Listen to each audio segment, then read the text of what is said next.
Ibihe byiza twongeye kubasuhuza no kubaha ikaze. Thierry Muhumuza niko nitwa. By'umwihariko muri iki kiganiro tugiye kurebera hamwe intwari z'igihugu cyacu cy'u Rwanda.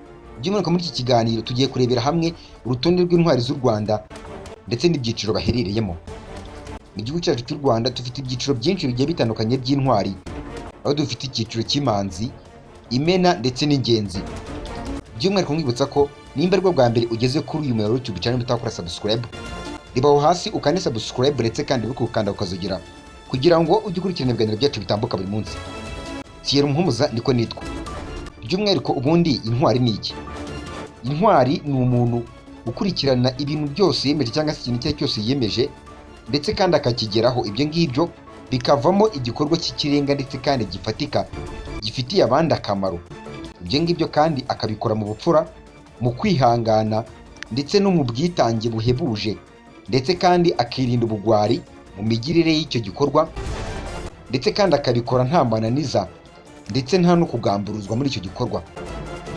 Ku itariki ya 1 Gashyantare buri mwaka u Rwanda rwizihiza umunsi w'intwari z'igihugu. Muri uyu mwaka umunsi w'intwari z'igihugu ukaba wizihijwe ku inshuro yayo ya 32. Uyu munsi ukaba ufite insanganyamatsiko igira iti ubutwari ndetse n'ubumwe bw'Abanyarwanda ni inkingi z'iterambere. Intwari z'igihugu ziri mu byiciro bitatu ari iby'imanzi, imena ndetse n'ingenzi nk'uko nari mbigarutse haruguru. By'umwihariko reka dore ku cyiciro cya mbere kibarizwamo intwari z'imanzi. Izi ngizi ni intwari cyangwa se iki ngiki ni icyiciro cy'ikirenga kigaragaramo intwari z'ikirenga zaharaniye gukora ibikorwa byose by'akataraboneka. Ibyo bikorwa bikaba ibikorwa birangamo ubwitange, akamaro ndetse n'urugero ruhebuje. Muri iki cyiciro cy'intwari z'igihugu dusangamo intwari itakiriho iyo ari yo yose. Harimo intwari Major General Fred Gisa Rwigema ndetse n'umusirikare utazwi. Major General Fred Gisa Rwigema yaranzwe n'ubwitange buhebuje yakoze mu bikorwa byose yakoze kuva mu bwana bwe, cyane cyane mu bikorwa yagaragayemo mu gihe cyo kubohora igihugu. Fred Gisa Rwigema ubwo yayoboraga ingabo za RPA Inkotanyi mu rugamba rwo kubohora u Rwanda mu 1990, nyuma yaho nibwo yaje kurugwaho. Fred Gisa Rwigema yagiriye akamaro gakomeye cyane ndetse n'abandi benshi bagiye batandukanye kuko yarwanye intambara ndetse kandi aharanira guca ubuhunzi haba ku Banyarwanda ndetse n'abanyamahanga, ndetse no guharanira uburenganzira bw'ikiremwamuntu ndetse n'abandi benshi bagiye batandukanye. Fred Gisa Rwigema yabereye abantu bose urugero rwiza ndetse kandi urugero rw'ubwitange.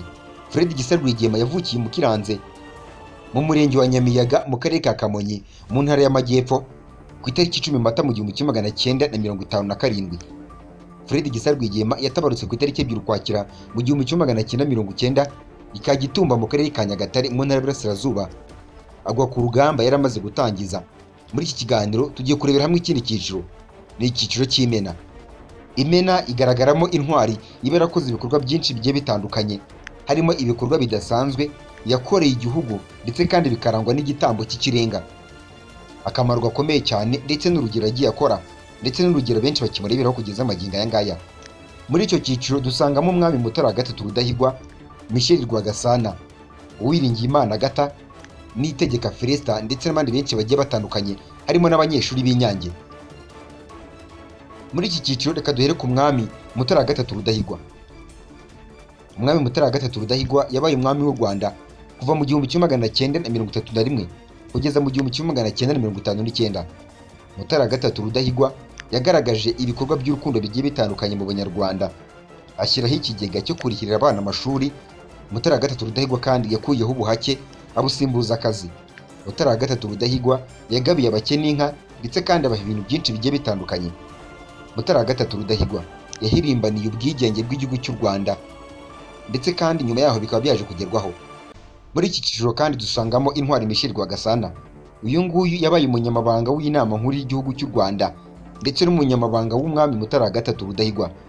Michel Rwagasana yabaye umukozi wa leta mbirigi muri teritwari ya Rwanda Rundi. Iki gihe bikaba byari bishinzwe abakozi kavukiri Bujumbura mu murwa mukuru w'u Burundi. Michel Rwagasana yagaragaje ubumuntu bugiye butandukanye mu mibereho ye ndetse kandi agaragaza umutima wo gukunda ubumuntu ndetse no gukunda abantu no kurwanya politiki y'amacakubiri.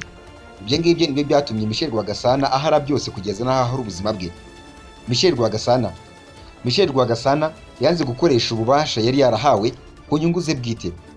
Michel Rwagasana yaharaniye ubumwe bw'Abanyarwanda ndetse kandi bikaba byaje kugerwaho nyuma. Muri iki cyiciro kandi dusangamo Madamu Uwiringiyimana Agatha. Uyu nguyu yabaye Minisitiri w'Intebe Nyakanga mu 1993 kugeza muri Mata mu 1994.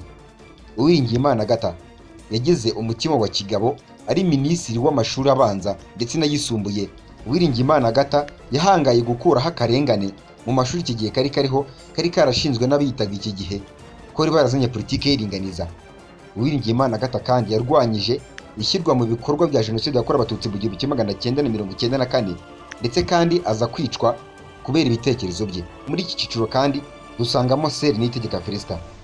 Uyu nguyu yakoze ibikorwa byinshi bigiye bitandukanye ndetse n'imijyi itandukanye irimo iyo kwigisha, kurera ndetse no gucunga umutungo ndetse no gufasha abatishoboye.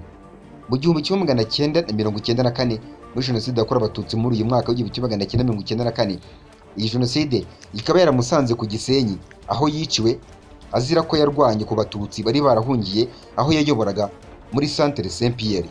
Muri iki cyiciro kandi dusangamo abanyeshuri b'Inyange. Aba ngaba ni abanyeshuri bigaga mu ishuri ryisumbuye riherereye mu karere ka Ngororero, aho mu 1997 ubwo mu Rwanda hari harimo umutekano muke, abacengezi nibwo bateye rino shuri, hanyuma binjira mu mwaka wa 5 ndetse n'umwaka wa 6. Iki gihe basabye abo banyeshuri ko bakitandukanya n'Abatutsi, bakababwira bati Abatutsi mujye hariya ndetse kandi n'Abahutu mujye hariya. Abanyeshuri icyo gihe nibwo baje kubasubiza mu mvugo twese tutazibagirwa nk'Abanyarwanda. Iki gihe babashubije bababwira bati twese turi Abanyarwanda. Iki gihe nibwo abacengeje baje kurakara ndetse kandi birabashobera, batangira kubamishamo urufaya rw'amasasu. Bamwe muri bo baza kuhasiga ubuzima, abandi barakomereka. Mu Rwanda kandi tugira ikindi cyiciro, ni icyiciro cy'ingenzi. Iki cyiciro cy'ingenzi nta muntu n'umwe wari washyirwa muri iki cyiciro, ariko mu by'ukuri ngo haracyakorwa ubushakashatsi kugira ngo barebe ko hari uwashyirwa muri iki cyiciro. By'umwihariko muri iki kiganiro twareberaga hamwe intwari z'u Rwanda ndetse n'ibyiciro by'intwari. Njye mwabanye muri iki kiganiro ndisira Muhumuza, mwibutsa ko nimba ari bwo bwa mbere ugeze kuri uyu muyoboro YouTube channel mutakora subscribe, ribaho hasi ukande subscribe ndetse kandi ukukanda akazogera kugira ngo ujye ukurikirana ibiganiro byacu bitambuka buri munsi. Njye ndisira Muhumuza, ndabashimiye cyane.